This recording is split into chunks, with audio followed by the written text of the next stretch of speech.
Saludos a todos nuestros amigos, amigas que nos siguen en las redes sociales. Este es un episodio más de nuestro programa Conversando, y para continuar con este ciclo que hemos iniciado, hemos querido por conveniente invitar al profesor Manuel Abad Medina. Con Manuel hablamos hace un buen tiempo respecto a esta iniciativa de tener un programa donde podamos dialogar sobre las potencialidades de cada quien, y hoy justamente en los primeros programas hemos creído conveniente invitarlo y está con nosotros.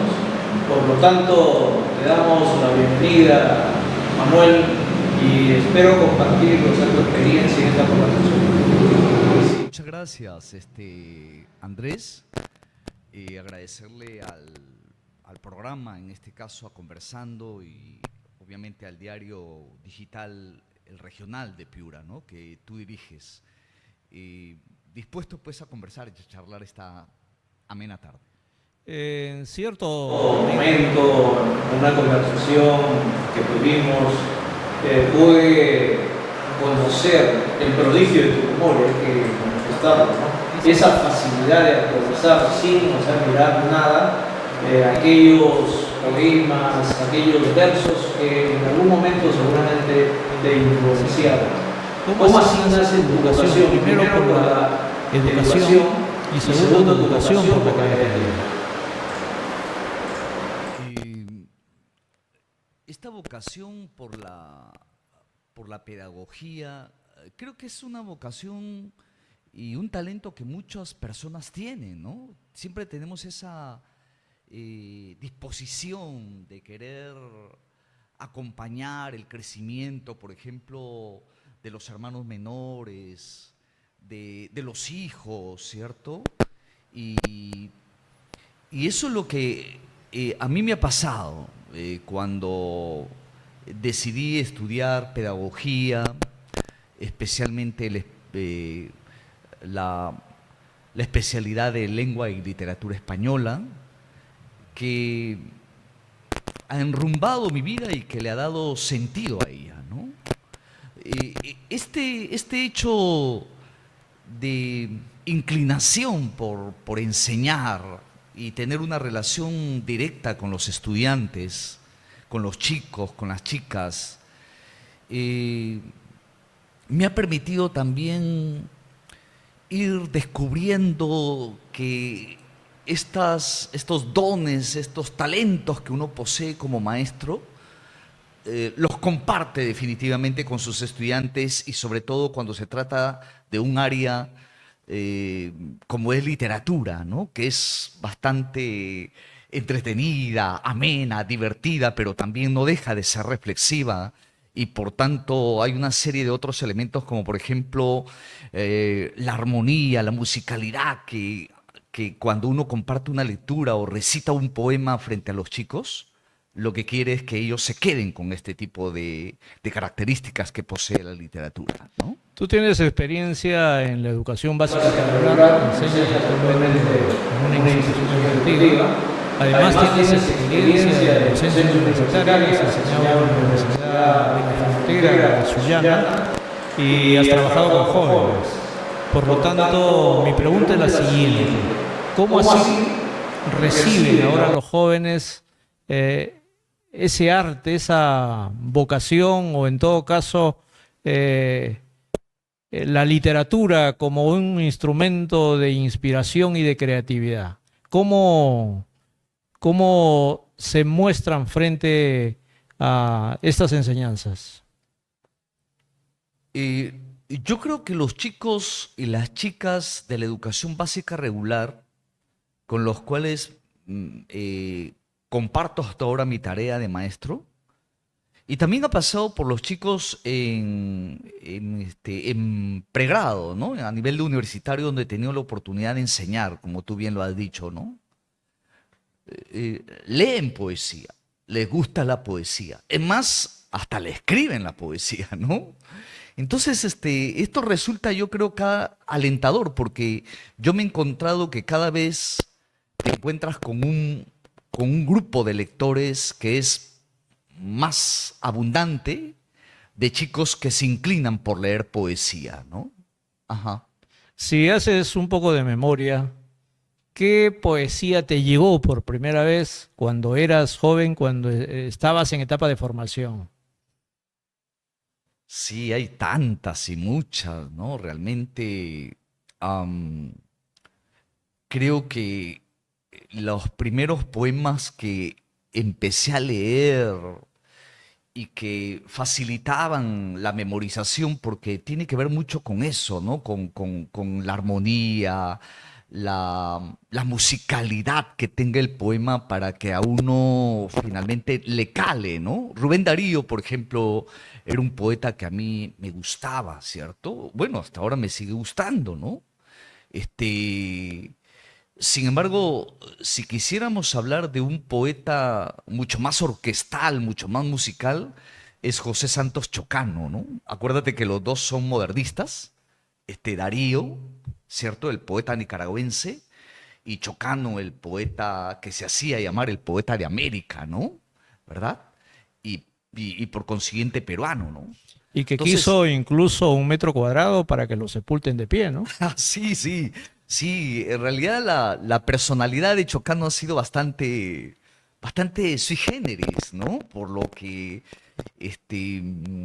la forma trágica y dramática como muere asesinado en Chile, sus retos públicos que tuvo y que de alguna manera eso le hizo pasar días trágicos en la cárcel, su experiencia de ser secretario personal de Francisco Villa, ¿no? En la Revolución Mexicana, ¿no? O sea, que algunos ponen en duda, ¿cierto?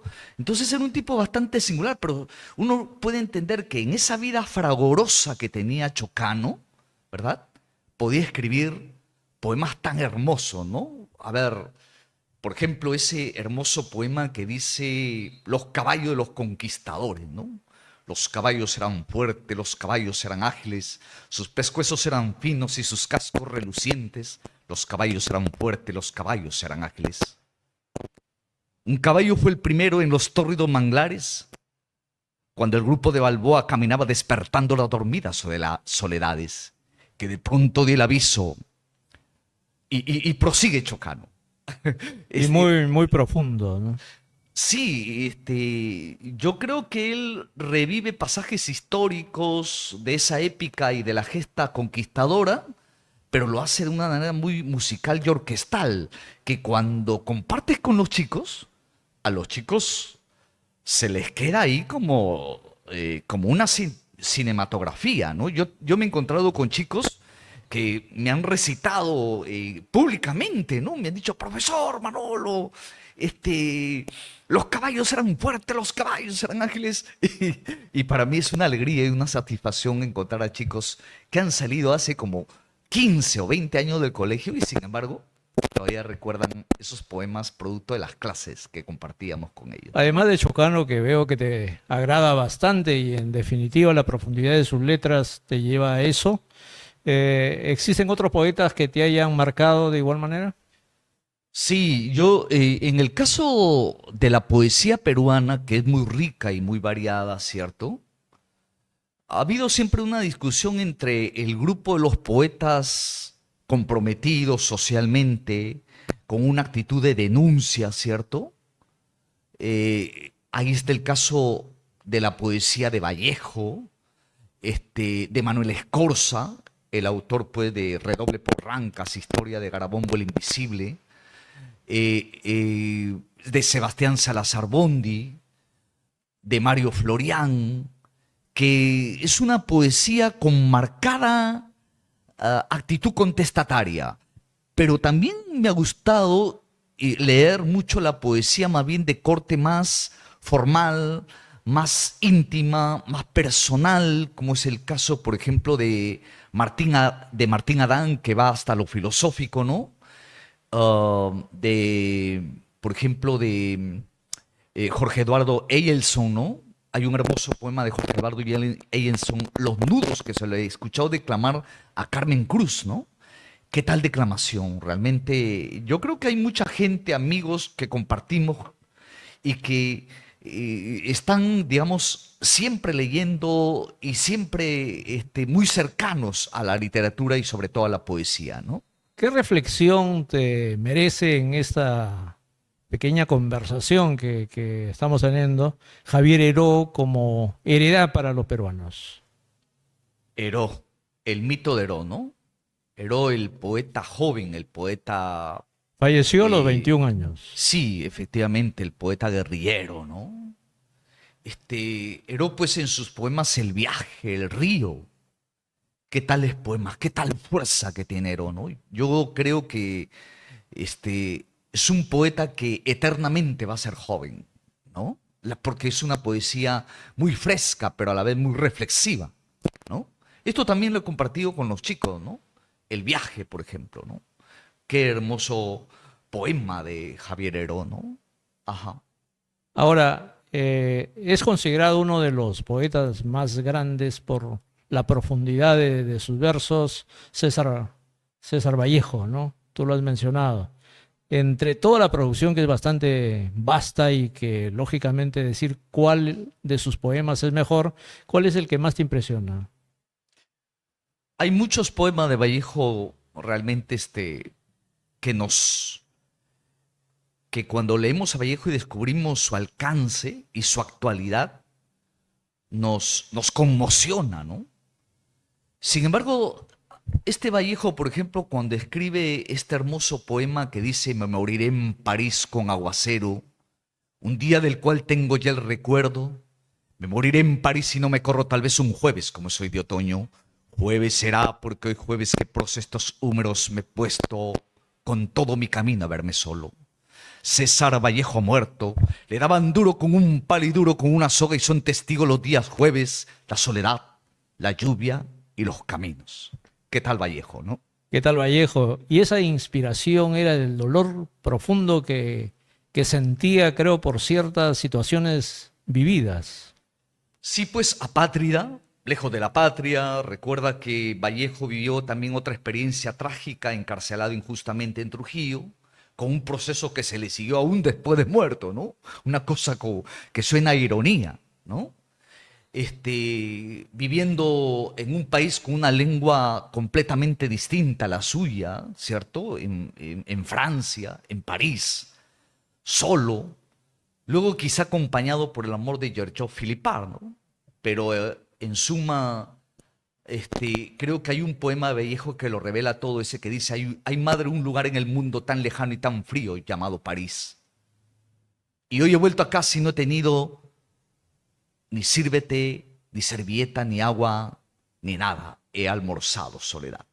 Tremendo poema de Vallejo que denota el, la situación en la que siempre vivía, una situación crucial, ahí pendiente, creo, ¿no? En un hilo de caer al vacío, ¿no?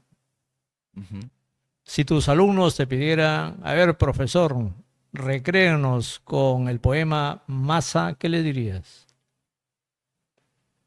Al fin de la batalla y muerto el combatiente, vino hacia él un hombre y le dijo, no mueras, te amo tanto, pero el cadáver ahí siguió muriendo. ¿Qué tal poema de Vallejo en Masa, ¿no? El poema de la solidaridad humana, ¿no?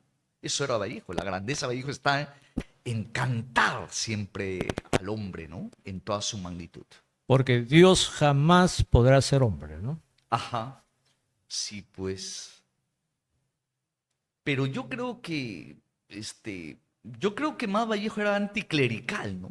Antisistema, digamos. Pero que la poesía de Vallejo tiene una fuerte convicción religiosa, yo creo que sí. Ajá. ¿Y qué te parecen los poetas de los últimos tiempos? Por ejemplo, Marco Martos. Hay un poema muy interesante de Marco Martos donde expresa más o menos que si volvieran a nacer, escogería el Perú para hacerlo, ¿no? Sí, sí, hermoso poema, bastante cortito, pequeño, pero qué significativo poema. Inclusive, creo que en las Olimpiadas que hicieron en estos últimos años en Perú, este poema fue algo así como escenificado, ¿no? Que fue una especie de una revaloración, ¿cierto? A un poeta vivo de la calidad como es nuestro coterráneo Marco Martos, ¿no?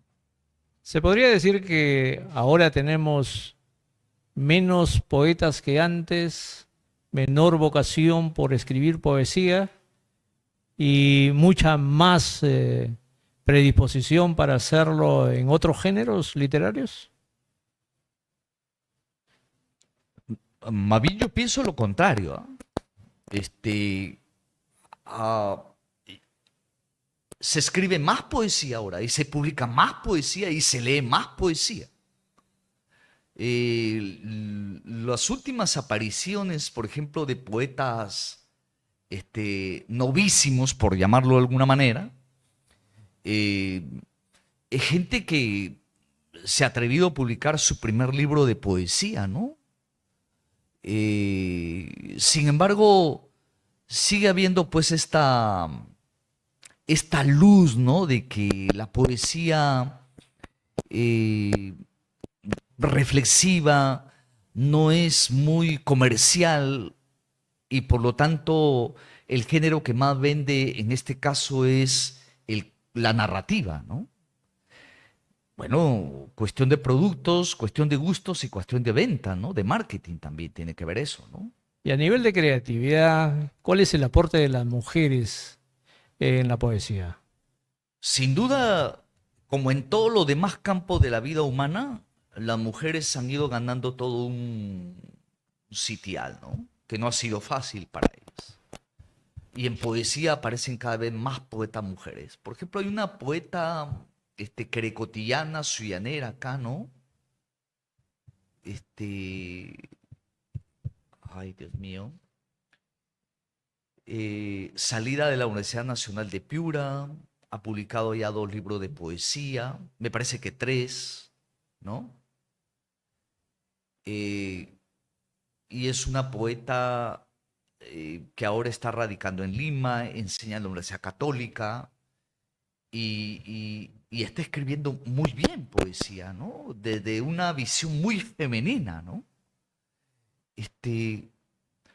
Parece mentira que ahora se me vaya el nombre de ella, pero que seguramente ya algunos de que conocen el ambiente literario saben muy bien de quién estoy hablando, ¿no? En todo caso, de aquí a lo mejor lo recordaremos rapidito, Claro, ¿no? un ícono de la creatividad, de la poesía es Elvira Castro de Quirós. Sí, Claro, definitivamente. y aún sigue produciendo. Claro, yo creo que Elvira Castro de Quirós ya tiene una presencia sólida en la literatura y en la poesía piurana, ¿no? Sobre todo aquella de la que nunca dejemos de ver, porque es nuestra herencia y nuestro legado, esta poesía de corte costumbrista, la que ella escribe muy bien y de paso recita brillantemente, ¿no? Eh, Tuve la oportunidad de conocerla en un encuentro en la ciudad de Las Lomas, donde se le hizo un homenaje a ella y caramba, a la edad que tenía todavía tiene esa presencia, esa personalidad arrolladora, ¿no? De lo que es Elvira Castro de Quirós, ¿no? Sin embargo, también podemos decir que algunas poetas que han venido apareciendo posteriormente de esta poesía de corte costumbrista, como Silvia Mendoza, ¿no? Por ejemplo, por nombrar a una de ellas, este, siguen conservando esta herencia de la que beberemos siempre en Piura, ¿no? Ajá.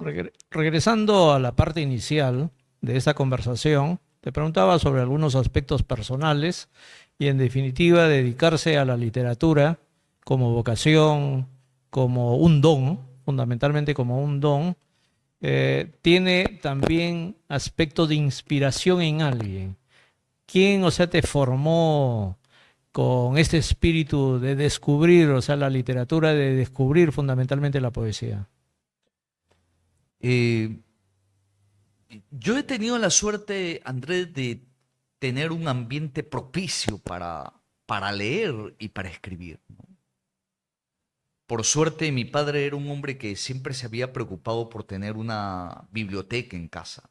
Cuando yo nací y luego ya fui tomando conciencia, digamos, del acto de leer, era apenas un niño y tenía, digamos, una biblioteca disponible donde podría coger cualquier libro. El hecho de que tenía hermanos mayores que estaban leyendo constante y permanentemente, yo creo que me fue facilitando las cosas realmente para Se, di- acercarme a los libros y a la literatura. se dice que ahora se lee menos. ¿Eso es verdad?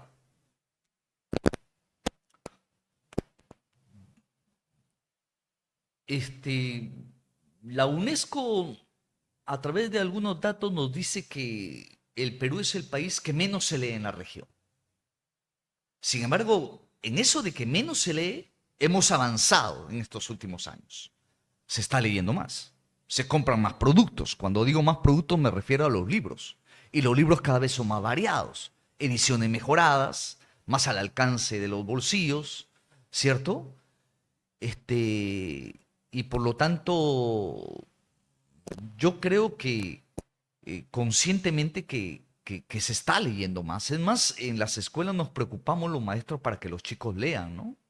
Ahora hay hasta cafés literarios, tertulias literarias, planes lectores que implementan las escuelas. Por lo tanto, aún con toda la redes digitales, ¿cierto?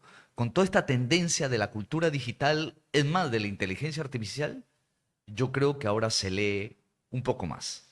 Si alguno de tus alumnos, alumnas, te dijera, profesor, necesito un decálogo de libros, de autores, para dedicarme a abocar a tener un mayor conocimiento de la poesía, ¿quiénes recomendarías? ¿O qué libros recomendarías? Ya, bueno, no te voy a dar un decálogo, Andrés, ¿no?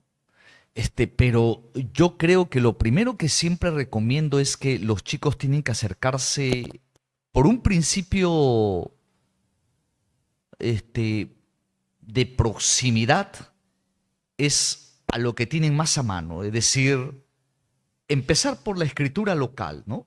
Por la literatura local, por la literatura que hacen los escritores de la comunidad, porque los hay. ¿Cierto? Por ahí tienen que irse acercando los chicos. Y los chicos leen a los escritores locales. Yo he tenido la oportunidad de invitar a varios amigos, como por ejemplo a Elber Agurto, que suele escribir de, de terror, que es una temática que le encanta a los jóvenes, ¿no?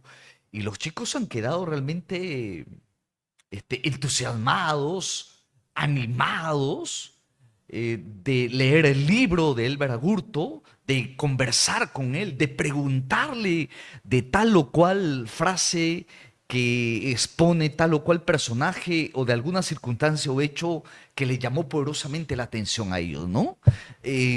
Otra poeta, por ejemplo, que tenía la oportunidad también de que los chicos lean es a la poeta Erika Aquino, de la quien hace un ratito decía que había olvidado su nombre, De ¿no? Querecotillo. Sí, de Querecotío.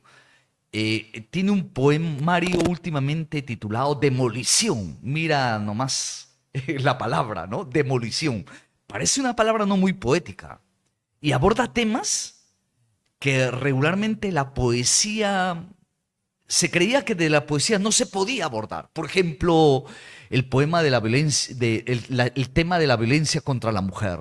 Y qué tan bien y qué tan brillantemente lo maneja en este poemario Demolición, Erika Aquino. Y las chicas cuando han leído los poemas de Erika Aquino han quedado realmente encantadas y conmovidas por el dramatismo de las palabras, ¿no? Justo me acordaba de una de las creaciones de César Vallejo y que le impidieron, o sea, que publique, porque era demasiado triste. Paco Sí, Yunque. sí, sí pueden, no se quejaba el poeta Antonio Cisnero de que Vallejo era un poeta llorón, ¿no? Pero acuérdate que son perspectivas, ¿no? Yo creo que el texto literario es plurisignificativo. Entonces está muy abierto a todas las interpretaciones posibles, Andrés, ¿no? Tú puedes tener una interpretación de Paco Yunque, yo puedo tener la mía, y cada lector tiene la posibilidad democráticamente de poder tener una interpretación global del texto que no precisamente concuerde con la tuya, ¿no? Y ahí está, creo, la riqueza del texto literario. Estábamos mencionando algunas lecturas que deberían ser indispensables para la formación de los jóvenes y manifestabas que se debe incidir en la parte local. Luego, Sí, y luego pues llevarlos a un camino más universal, ¿no? Por ejemplo, para mí, yo siempre les digo a los chicos, o acostumbro con ellos a leer a Julio Ramón Ribeiro, a Vallejo, obviamente, a Mario Vargas Llosa, el premio Nobel de literatura, ¿no? O sea, Vargas Llosa es un genio de la técnica, ¿no? Y de la temática, ¿no? Y de esa manera que ellos vayan redescubriendo y acercándose a otras fuentes aún todavía más globales. William Shakespeare, ¿no? Este, los clásicos griegos como Sófocles, como Homero, ¿no? Que los chicos cuando lo leen se quedan realmente encantados, ¿no? A veces me impresiona y me da gusto que los chicos digan, profesor, ¿qué? Pero pero, ¿qué tal historia que he podido leer, no? Bueno, como uno ya lo ha leído tantas veces, a veces ya hay redescubriendo otras cosas más bien, ¿no? Y los chicos recién están empezando en ese inicio por sorprenderse de lo que están leyendo, ¿no? Yo creo que sí. Hay un escritor norteamericano que a mí me conmovió y que yo acostumbro también a que los chicos lean. Siempre suelo aconsejarles y decirles, miren, este libro, consíganlo y vamos a leerlo este libro, ¿no? William Faulkner, ¿cierto?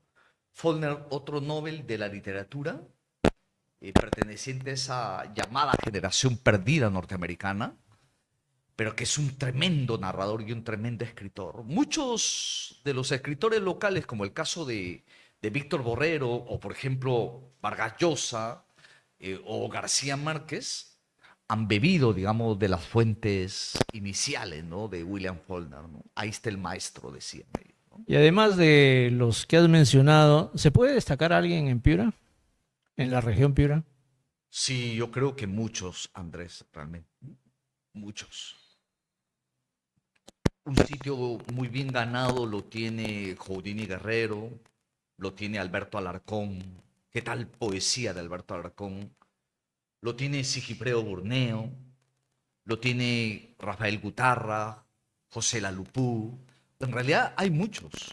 Igual pasa por Sullana, ¿no? Yo creo que en Sullana también tenemos una eclosión de escritores que estaban logrando esa madurez y que seguramente en algún momento nos van a sorprender por su universalización, ¿no? Me imagino que sí, ¿no?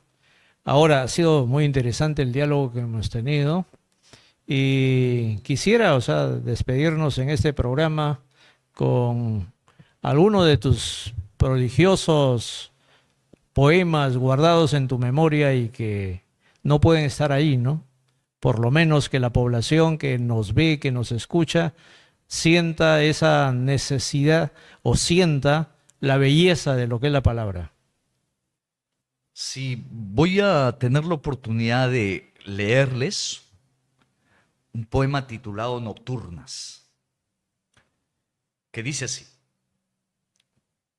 Divino Señor de la agonía, ve cansado recorriendo cada uno de los rincones de esta extraña ciudad llamada Sullana. Casi lunático, afiebrado, te he buscado por calles y avenidas, por parques y alamedas, en las salas de los cinemas. Extenuado y como muflón herido, he deseado mojarme en los bordes de tu orilla, tan solo para escuchar la música de tus alas y aplaques mi sed con tus húmedos labios de libélula herida. como un paria. He tratado de llegar hasta la línea del horizonte, que es el lugar donde tú habitas. Y dispuesto a regar tu vientre, he amado tus nostálgicos papelillos. Gracias, Manuel Labat Medina, por tu presencia el día de hoy en Conversando. Y en definitiva, habrán muchas oportunidades para seguir haciéndolo. Le damos por concluida esta conversación y será hasta la próxima. Sí, muchas gracias, Andrés. Muy amable al programa Conversando y al diario digital regional, que reitero, este espacio es realmente bastante alentador. Muchas gracias por esta invitación. Gracias, y con nuestro público, para el próximo viernes tenemos una presentación de una temática diferente y espero que nos sigan visitando en nuestras redes sociales. Muchas gracias.